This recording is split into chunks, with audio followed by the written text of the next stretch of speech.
is with great pleasure that I would love to introduce you, welcome you as we host this May Clarity in Crisis webinar, Sobriety, Michael Jordan, and the 1991 NBA World Champion Chicago Bulls. Dr. Janine Peek-Emsick brings 30 years of experience on 5 continents, helping leaders thrive in the midst of change and crisis. In addition to founding YourExecutiveCoach.com 8 years ago, right on the heels of the Great Recession, Janine and her husband, Mike, co-founded the commercial design studio, Emsick Architects. Janine holds a PhD in leadership from Trinity International University and has continued her executive studies at the Harvard Law School program on negotiation. Janine teaches on change leadership in Creighton University's MBA program, as well as teaching the doctoral seminar, The Person of the Leader, for Tyndale University's Doctor of Ministry program. Janine's favorite Alexa command is, Alexa, play happy music from the 70s. So now, please join me in welcoming Dr. Janine Peek-Emsick. Now would be a great time to engage in the chat, and also you'll see at the bottom of your screen a reaction. So let's give Janine a round of applause. Well, good afternoon, everybody. I got to tell you, I've had a lot of fun the last few days because I saw people register that I have not connected with in like 3 decades. And so, friends, it's wonderful to see you today, and thank you for joining me. You know, Michael Jordan and the Chicago Bulls of the early 90s are deeply entwined in my life story. You know, at the time, I was a young professional working in human resources at a company called ComDisco in the Chicago area. It was one of Chicago's best places to work companies. And I can't believe that I still have my badge from working there. I've moved at least 10 times since then. And so what is it that would keep this badge following me for over a decade, for over 20 years to Omaha, Nebraska? You know, but when I look back at that time, there were 3 things that I loved that were part of my life. One of the first ones was my first nephew, Blake. And you'll hear me if you get to know me. You know, I'll tell stories about Aunt Nene, that I love my nieces and nephews deeply. And that's when I first began to understand what it means to love your nieces and nephews. The second thing I loved at the time is that I had a part-time job. My boss, Steve, at the time gave me permission to leave early on Wednesday afternoons to direct children's choirs at my church. And so that was just an exciting, vibrant time of my life. And the third thing that I loved was the Chicago Bulls. I actually became a Chicago sports fan in 1984 when I was down in Texas, and the Bears were kind of coming up at that time, that crazy team with with Walter Payton and Jim McMahon and the Fridge.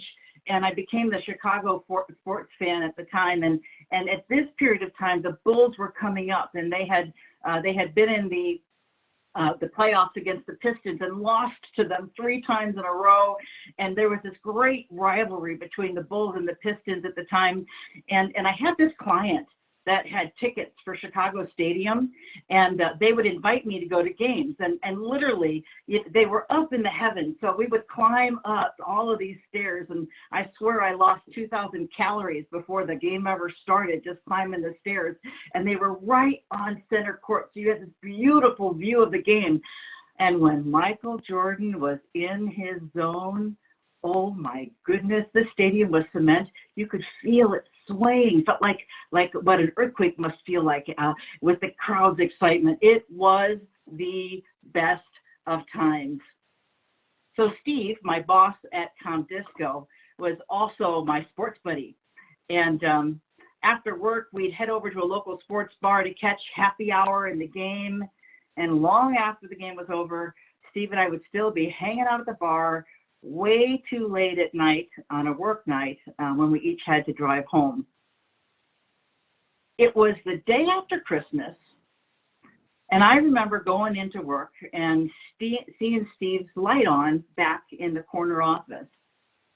And I was still in my children's choir director, Christmas high. There's just nothing like the sound of children's voices singing Christmas carols for me. And it's just a delightful time of year. And so here I am on my Christmas high walking in, and I go over to Steve's office, and I remember I'm leaning in his doorway, kind of in the door frame. I'm leaning on the door frame, having a conversation with him, and I asked him about his Christmas. And so Steve, tell me about Christmas. And he said that he had been in Indiana visiting his parents at their farm. And then he said that he stayed at a nice hotel. And I thought, well, now that's interesting. So I asked him, you didn't stay with your parents? He said, nope. We had dinner, then I went to my hotel room by myself. You didn't go to church? Nope, I tried that. People who go to church are hypocrites. Now, I knew Steve knew this, but I had to say it. But Steve, I go to church. Silence. And in that 10 seconds of silence that felt like an eternity, for the first time, I was convicted of my hypocrisy. Now, on the surface, I appeared to have it all together. I was smart, funny, talented, good at my job. I was the life of the party. But if you looked closer, you saw the cracks in my facade. You'd see the financial ignorance and the money stress that I was under. You'd see the job that I had that just wasn't a fit with my dreams. You'd see the deep emotional struggles that I felt since breaking up and getting back together and breaking up again with the guy that I dated since college. And perhaps worst of all, you would see the black and blue bruises that I discovered on my arms and legs some mornings when I was unable to remember the fall that had created them because I'd blacked out the night before. Being out of sync, recognizing my hypocrisy, and for me, particularly not walking my faith talk, gosh, it just nagged at me. It tugged at my soul. And to be honest, it terrified me because I thought that it was a secret that nobody else knew, and I was scared to death when I thought of what would happen if anybody found out. You know, those days, I don't remember a lot about what happened between that Christmas conversation with Steve and the following May 13th. But I do know three things. First one is the Chicago Bulls won the NBA World Championship, and that was awesome. The second thing is that I got help by going to meetings in old buildings with smoky rooms, metal folding chairs, and bad coffee. And I said the words, my name is Janine and I'm an alcoholic. And the third thing I know is that my first day of sobriety was May 13th, 1991. And today is my 29th anniversary and the first time that I've shared my story in a professional setting. So thank you for joining me. You know, my hunch is that there are at least three reasons why you might be here today. Perhaps you're feeling unsuccessful or out of kilt, out of sync as a leader or a parent or a partner. Or perhaps somebody you love, or maybe you yourself, are engaged in some unhealthy coping strategies. In fact, I got some emails before the meeting today from some heroes, some courageous men and women who are on their own path in recovery from addiction. The third reason that you might be here is you're just curious about my story. And so thank you again for joining me today. Whatever it is, whatever your reason for being here, we are all in a season of complexity. And as I talk with leaders, with executives, we are all feeling the stress. You know, some of the struggles that I hear, you know, a woman who joked that she and her husband were referring to the weight that they had gained as their COVID-19 pounds. People who used to work out on their way to work or on their way home from work are sleeping in later, walking from their bedroom to the kitchen table to work and avoiding the workout. You know, in Bloomberg, there was an article 2 weeks ago that reported that we are working an average of 3 hours longer each day while not commuting, and 45% of us are burned out. Not are getting burned out, 45% of us are reporting that we're burned out. According to a May 7th report from Nielsen, in-store alcohol sales are up 26%, and get this, online alcohol sales are up a whopping 243% from this time last year. We're buying cases of 30 beers instead of a 6-pack and a box of wine instead of a bottle. And we could go on into the increased media and cable news consumption that we have, gaming and impulse use of technology. We are in a complex season. So whatever your complexity, however you might find yourself misaligned, whether your misalignment is as serious as mine was, or whether it's work-life balance, interpersonal conflict, financial health, physical health, your relationship with your spouse, your parents, your partner, your kids, your coworkers, whatever it is that has you feeling misaligned right now, the reality is when we aren't aligned, when we aren't walking our talk, it is exhausting. It is exhausting. And the 3 tools that I am excited to introduce to you today, and we're going to do this in the next 20 minutes or so, they're going to help you take the first steps to find clarity and to thrive. So the first thing we're going to do is look at the powerful role of what are called life crucibles and the role of these crucibles in our own leadership development journeys. Then next, we're going to just take a look at a quick little model that shows why it's so darn hard to figure out, put our finger on what is out of alignment. And then the last tool that I'll introduce you to is a clarity change process that has 4 simple practical steps for change that sticks. And as a reminder, after that section, we're each going to have the opportunity to participate in what I call our clarity confabs, great conversations with 2 to 4 leaders from around the world who you might never have otherwise met. And that's just a really exciting opportunity. In fact, we had some folks from the Congo in Africa register for our gathering today. And so I'm thinking these could be some really interesting conversations. And then lastly, you are going to want to stick around until after the breakouts because we've created I'm really excited about this actually, we created a set of free tools, including a Clarify and Thrive assessment that you'll have the opportunity to take. It'll be confidential, and it'll give you some feedback on where you are most aligned and where you're out of alignment right now so that you could put the principles that we're going to learn today to work right away. So let's get started. The first thing I want you to think about with me as we have our conversation today is an overarching question. You heard Tisha kind of hint at this earlier. I want you to think about how can you be better come July 1st? On July 1st, it was July 4th, and then we had Canadians, and I said we'd had to have O Canada Day, so July 1st. Whatever that is, the beginning of July, how are you going to be better? Because that's going to fuel what we learn from what are called life crucibles. I teach in a Doctor of Ministry program up in Canada once a year, and I teach in Creighton's MBA program on leading change several times a year. And one of the things that we know is that there are phases that we go through as human beings, as leaders, that facilitate our development, that facilitate our becoming mature.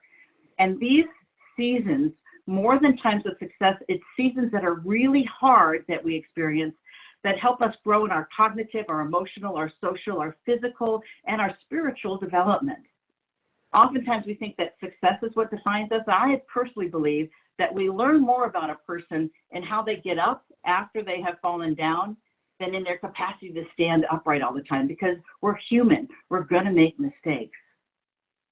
And so this is a sample of Reese and Lone's model from Deep Mentoring that walks you through the standard phases that leaders experience in their development process. So our foundational years are when we're with our family and we're learning how do we manage time, how do we manage money, how do we resolve conflict, how do we have relationships with one another. So those early foundation years are when we kind of learn our operating system. And then we move through to developing skills, to getting grounded in our identity and who we are, to the final stage, which is really about finishing well, investing in others. But what's interesting about this model are these arrows that I've turned pink here. And it is what are called crucibles or boundary seasons that actually separate each of these phases. And these are the seasons that actually help us grow and mature as leaders.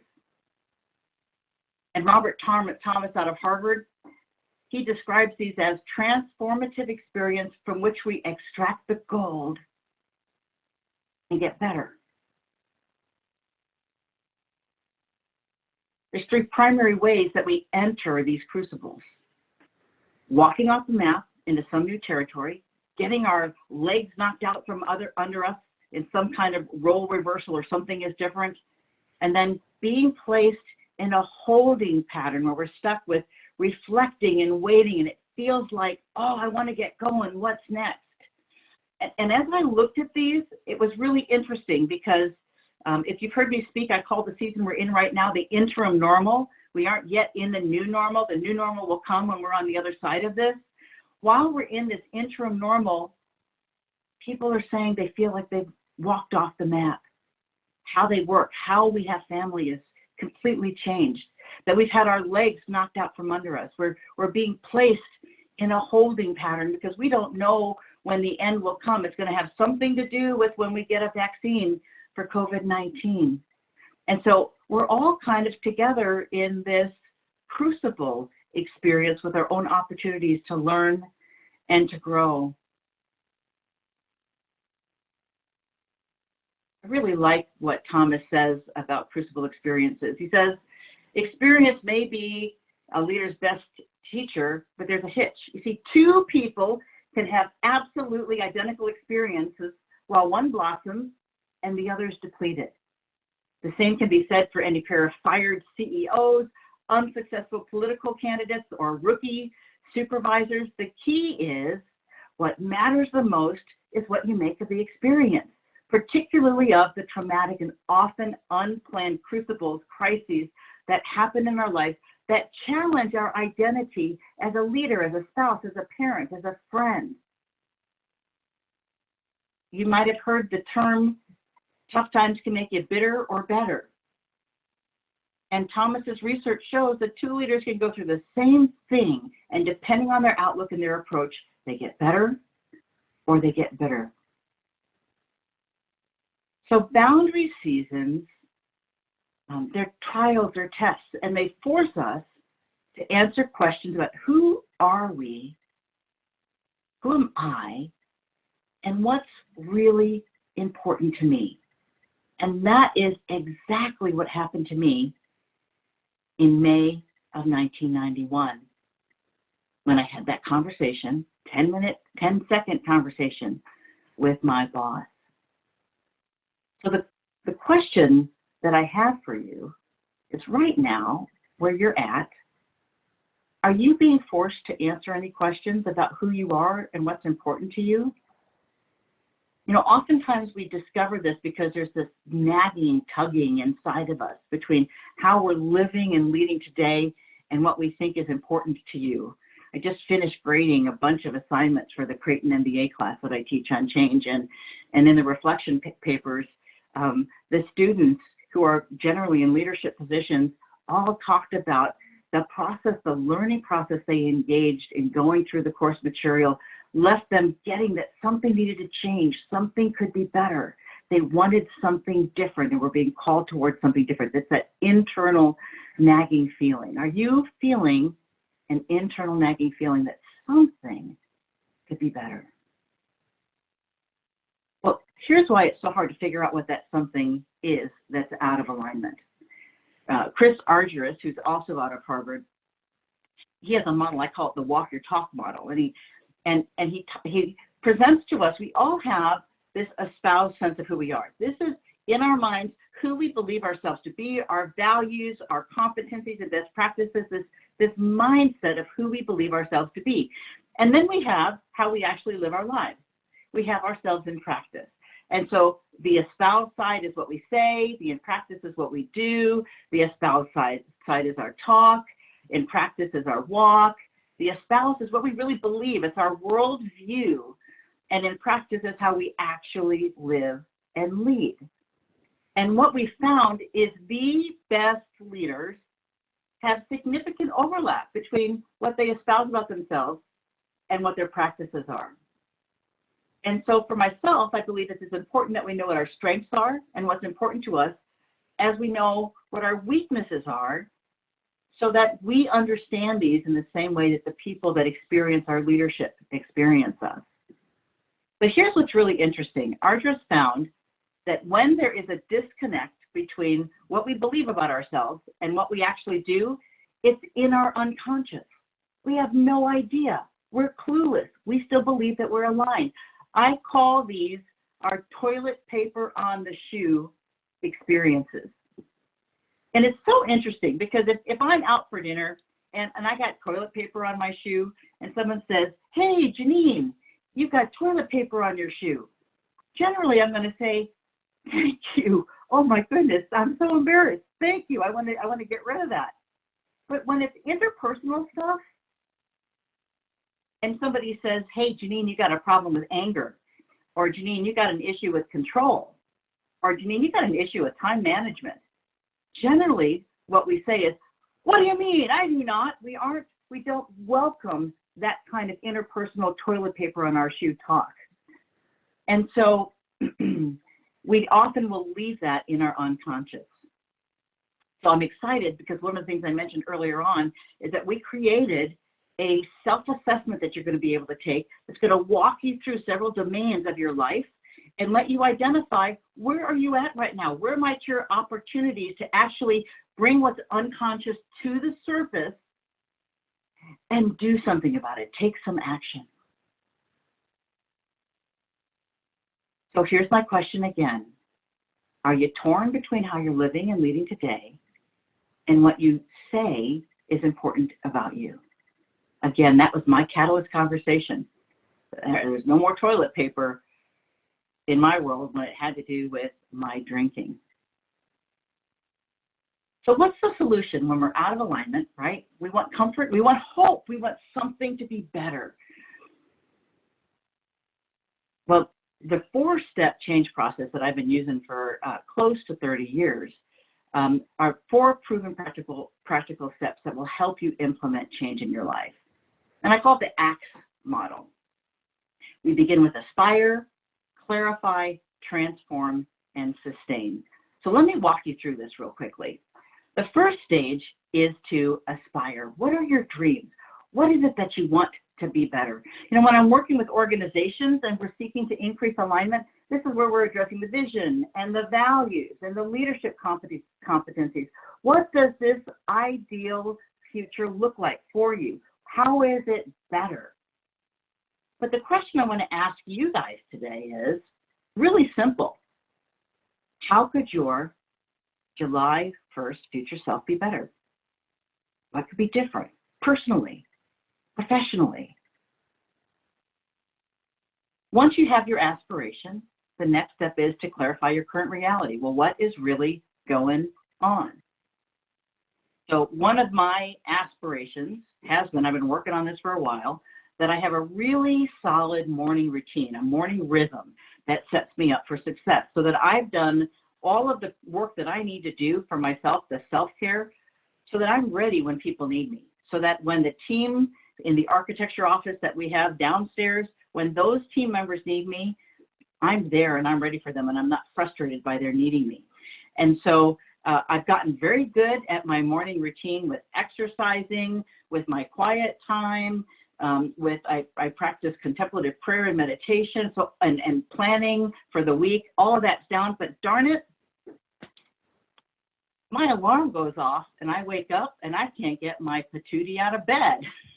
And so here I am waking up, and I spent my life nocturnal. When I did my PhD, I wrote it between 10 o'clock at night and 3 in the morning. And so it's really interesting. I'm up now. I'm awake by 4:30, and I love laying in bed. I lay in bed.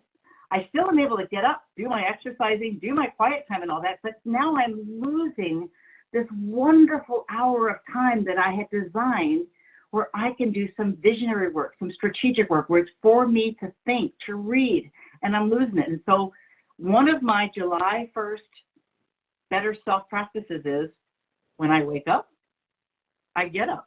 And now I have told a whole bunch of people, so it's going to be interesting come July how I'm doing with that. You can hold me accountable for it. And so my aspiration is when I get up, I wake up, because that allows me to be my best self. It keeps me grounded. It gives me a sense of peace. My current reality, if I clarify it, is there's a bunch of stuff I'm doing well, but I'm still laying in bed for a while before I get out of bed. So then I have to do a gap analysis, and that's the transform stage. And that's when we take a look at what's our aspiration, what's our current reality, what are our strengths, what are our weaknesses. When I'm working with an organization that's in the midst of planning change, we'll do an employee assessment and identify what are their top competencies and what are their lowest rated competencies. Or we'll do this with an executive leadership team and really take a look at that gap and say, what are your priorities? What are the things that you need to change?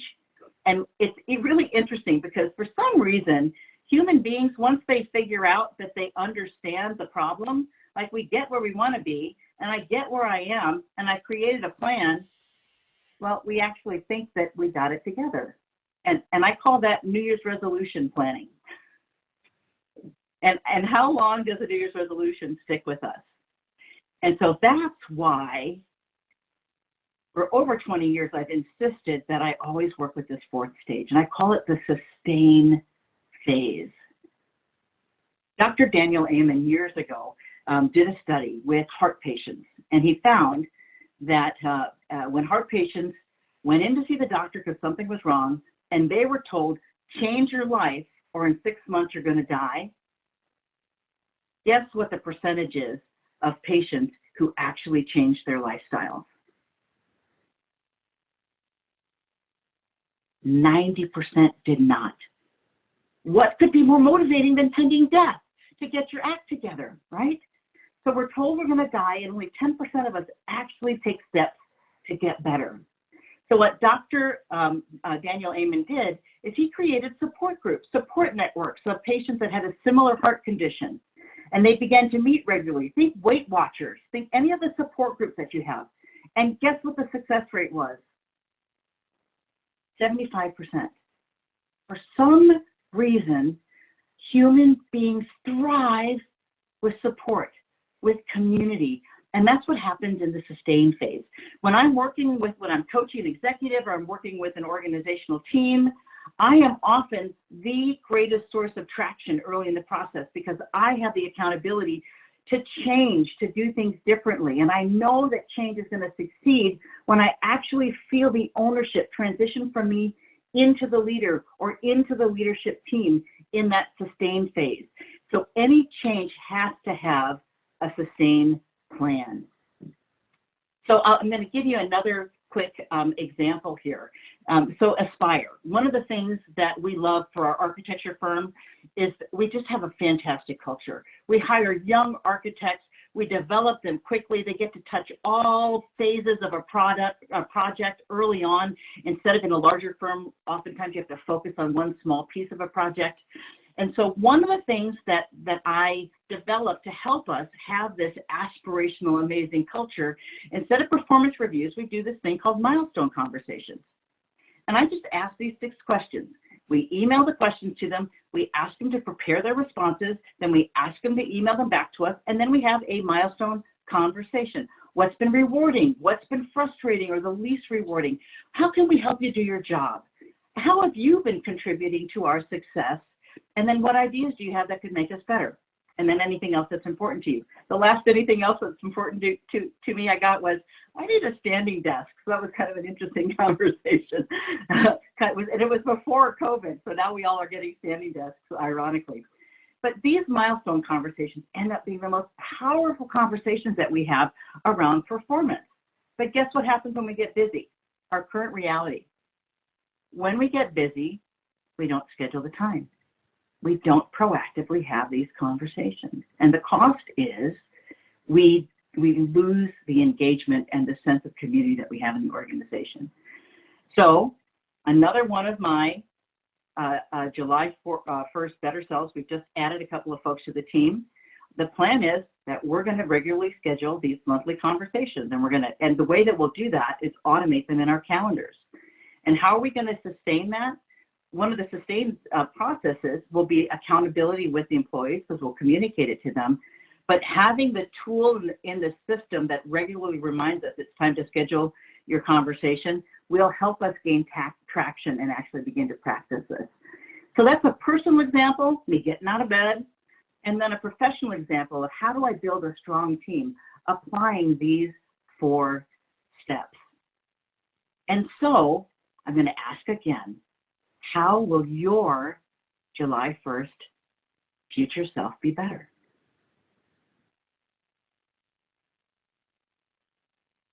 Here's my 3. Get up. Didn't share this one. Increase simplicity. Somehow in the midst of COVID-19, I got a text from a college roommate. Hey, how are you doing? Gosh, I hope you're having time to do some organizing around the house and catch up on projects with all your spare time. I'm like, spare time? What is going on? So I need to simplify and then hold these milestone conversations. So now is our opportunity to actually go into some conversations.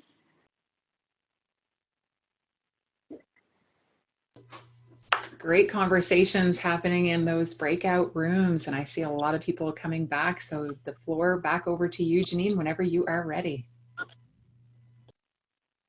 We got 2 seconds. We had one big group, and they're all going to be frustrated because I see who's in it, and they're all great communicators, and I bet they're feeling like, oh man, there's more to say. Welcome back, Deborah and Liz and Susan and Tammy. My hunch is you guys had a great conversation. So I'm curious, I would love to hear from you, from just a couple of folks. Were there any gems that you heard in your conversations? Anything that you found either for yourself or from others that was particularly inspiring about your future self? And if there is, if you go into the participants tab and you click, you'll have an opportunity to raise your hand. Yep, I've got Deborah Miller. I'm going to go ahead and unmute you. Let's hear from you, Deborah. Hi there, Janine. So great to see you. Hi, my Deborah. vanity is that you don't get to see me because I just came from a 2-hour workout and I don't look all that pretty right now. That's okay. So one of the folks in our group, it was not so much about the future self, but I think it rang true for all of us about finding your, giving yourself grace in this moment right now. I think we all feel like we're pressured to really perform and be the best at everything we're doing. I mean, we know it from our friends and our kids who have kids at home and they're trying to be teachers, and spouses that this is a whole new thing for them to be together all day long, every day, and seeing each other at work. So thank you. Maybe it was Tammy maybe that said it about giving yourself grace at this time. Yeah, that's really good. Last week was a hard week for me for some reason. I was frustrated and I was tired. And I just remembered, gosh, this is what I do for a living, and I am still susceptible to the same things that everybody else feels, and I need to give myself some grace. Give myself some grace. Is there anyone else that'd like to raise your hand? We've got room for one more.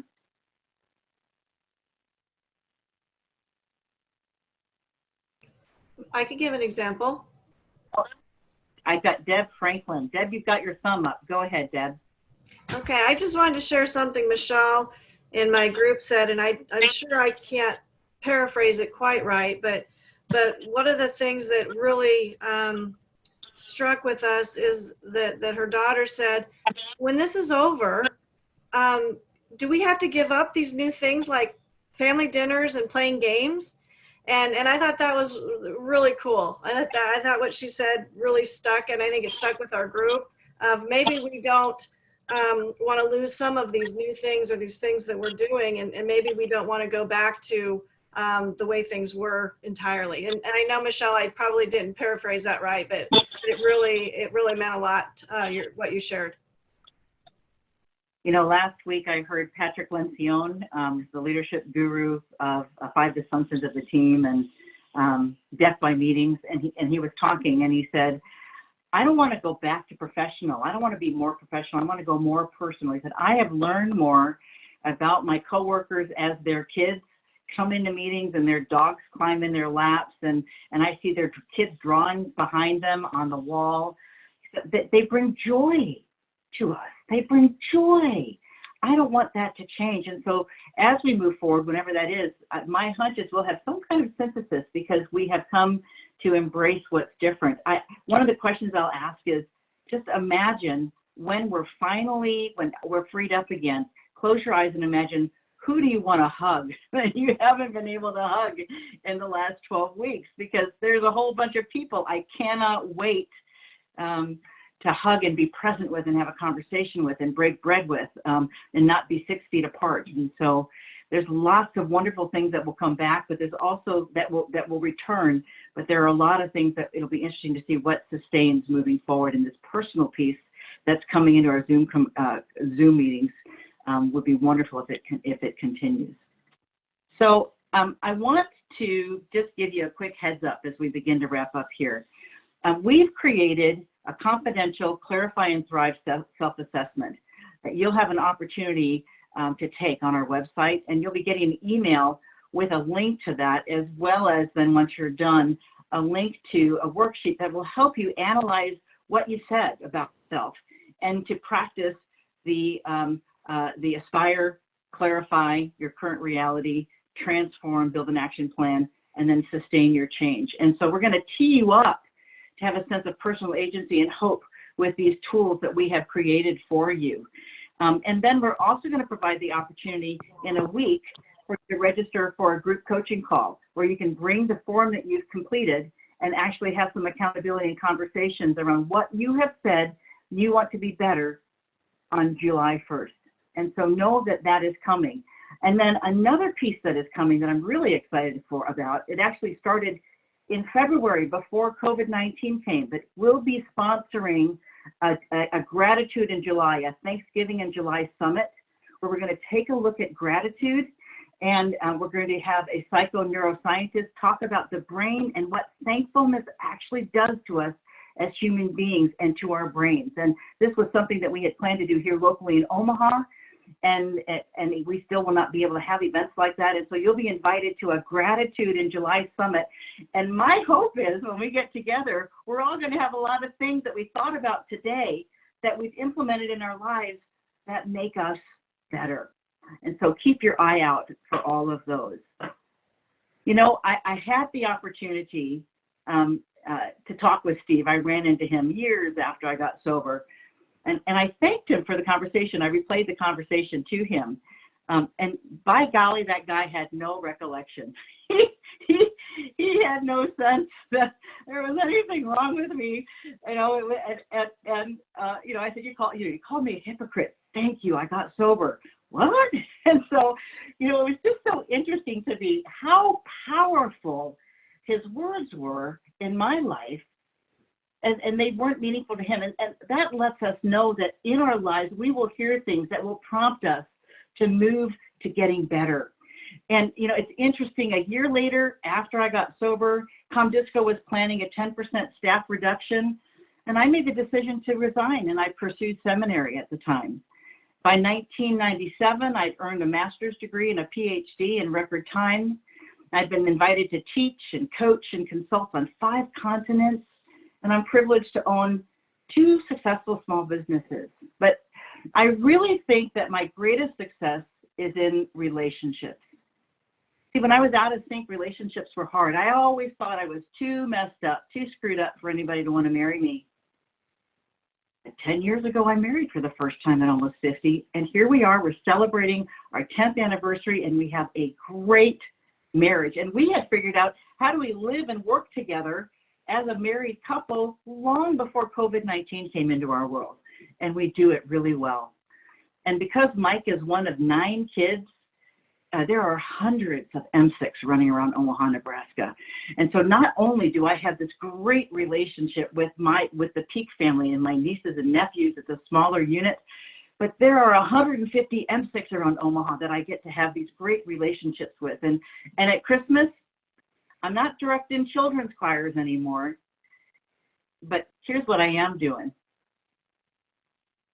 We have an annual children's Christmas party for the Emsick family, and the kids sing songs, and the kids do the nativity story, and they make Christmas ornaments, and everybody makes their own pizza and hangs out until the wee hours looking at pictures from Christmas in the home that Mike and I live in. And Emsicks have been in this home since the early 1950s. And I gotta thank Steve, because if Steve hadn't called me a hypocrite in that conversation, I wouldn't have the great life that I have today. And so I'm thankful. And I'm thankful for you joining me today. And there's some of you who are on this call that I haven't spoken to in a long time, and I want you to respond to the email that you've been getting, and we need to schedule a Zoom and catch up, because that will make my heart smile. Thank you, everybody. Have a great remainder of the week. You take care. Thank you. Janine.